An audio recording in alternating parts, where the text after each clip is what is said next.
Shenjat që u shfaqën në natën e lindjes së profetit. Një grup njerëzish prej shokëve të profetit alayhis salam erdhën dhe i thanë atij: "O i dërguari i Allahut, na trego për veten tënde." "Po," u tha ai. "Unë vi si rezultati i lutjes së babait tim Ibrahimit alayhis salam, jam përgëzimi i sajit, paqja e Allahut qoftë mbi të. Ndërsa nëna ime, kur më mbarti në barkë dhe më lindi, vuri re se prej saj doli një dritë e cila ndriçoi kështjellat e Shamit. Në thënien e tij, unë vi si rezultati i lutjes së babait tim Ibrahimit alayhis salam." E jeni të lexojmë bashkë fjalët e Ibrahimit alayhis salam tek Qabja, kur ai po lutej me këtë lutje.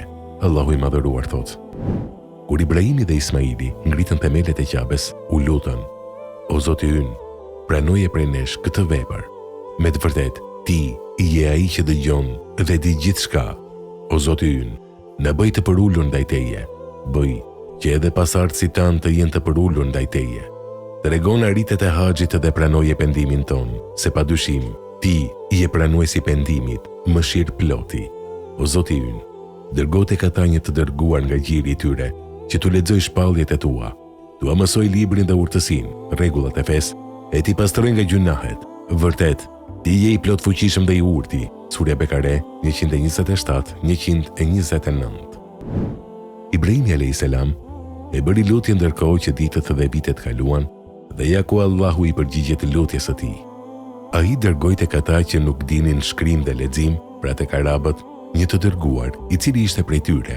Allahu i lartësuar na tregon duke thënë: "Është ai që u solli analfabetëve një të dërguar nga gjiri i tyre për t'u lexuar atyre shpalljet e tij, për t'i pastruar e për t'u mësuar librin dhe urtësinë, ndonse ata më parë ishin vërtet në humbje të plot." Surja Xhumuah 2. Ndërsa thënia e profetit alayhis salam janë përgëzimi i sajt, paqja e Allahut qoftë mbi të, do të thotë se unë jam ai për të cilin Isa i ka përgëzuar popullin e tij. Allahu i madhëruar na lajmëron për këtë në librin e tij kur thotë: "Kujto kur Isa i biri Meriemes tha: O bijtë e Izraelit, unë jam i dërguari i Allahut tek ju, për t'ju vërtetuar Teuratin e shpallur para meje dhe për t'ju sjell lajmin e gëzueshëm për një të dërguar, emri të cilit është Ahmed, që do të vi pas meje." Por kur ai u solli atyre shenjat qarta, thanë: "Kjo është magji e hapur." Surja Saf 6. Ndjekësit e librit për hebrejve dhe të krishterëve e din këtë fakt. Ata e prisnin të vinte një profet prej rradhëve të tyre, por kur erdhi nga arabët, ata u bën ziliqar dhe e mohuan profecinë e tij. Ata e njihnin të vërtetën, siç njihnin bijtë e tyre, por kur u erdhi i dërguari ynë me faktet e qarta, thanë: "Kjo është magji e hapur."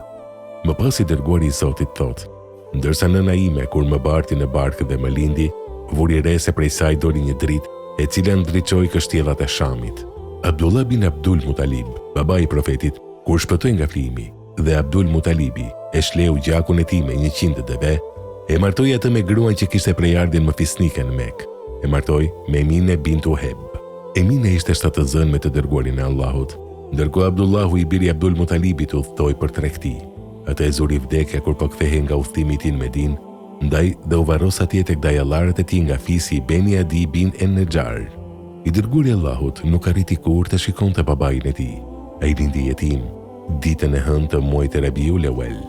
Një beduin e pyeti: "O i dërguari i Allahut, çfarë thua për agjërimin e ditës së hënë?" Ai tha: "Ajo është dita në të cilën linda dhe dita në të cilën më filloi shpallja." Ai lindi në vitin e elefantit, dhe për këtë kanë rënë dakord të gjithë dietarët. Kais bin Mehrameh ka thënë: "Unë dhe i dërguari i Allahut alayhis salam kemi lindur në vitin e elefantit." Ndërsa shenjat që u shfaqën natën e lindjes së tij ishin këto. Hasan bin Thabit ka thënë: "Pasha Allahun, unë isha djalosh i ri, nuk ishte arritur moshën e pjekurisë, 7 ose 8 vjeç, dhe e logjikoja, kuptoja çdo gjë që dëgjoja.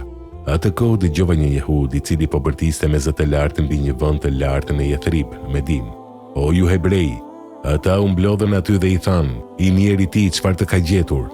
Ai tha: Sonte u shfaq ylli Ahmedit, që është shenjë e lindjes së tij. Vrojtimi i imtësishëm nga ana e jehudëve para se të lindte i dërguari i Allahut, pasi që lindi, gjithashtu edhe pasi u dërgua si pejgamber, ata i kishin zili arabët për mirësinë që u dha Allahu me dërkimin e këtij pejgamberi fisnik. Usame bin Zeidi, Allahu qoftë i kënaqur prej tij, transmeton se Zeid bin Amr bin Nufail thotë: Një murg nga murgjit e Shamit më tha: "Në qytetin tënd ka dalë një profet, ose do të dalë, sapo është shfaqur ylli i tij, ndaj kthehu, besoje dhe ndiqe atë." Për shenjave që u shfaqën gjatë lindjes së profetit alayhis salam ishte se nëna e tij kishte vënë re të dilte prej saj një dritë e cila ndriçoi kështjellat e Shamit. Ibn Rexhebi, Allahu e mëshiroft, ka thënë: "Dalja e kësaj drite gjatë lindjes së tij është shenjë e dritës me të cilën ai do të vijë.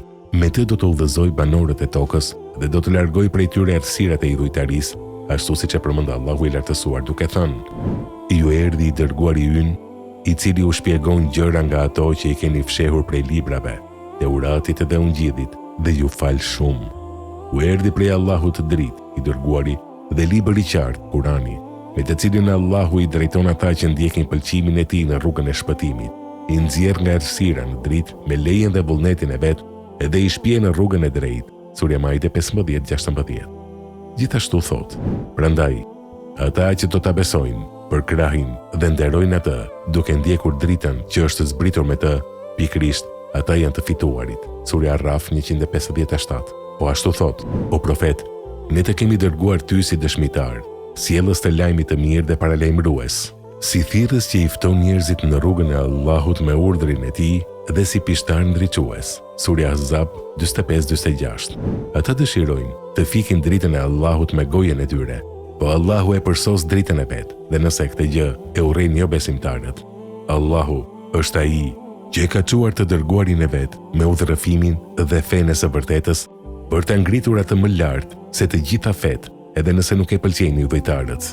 Surja Saf 8-9.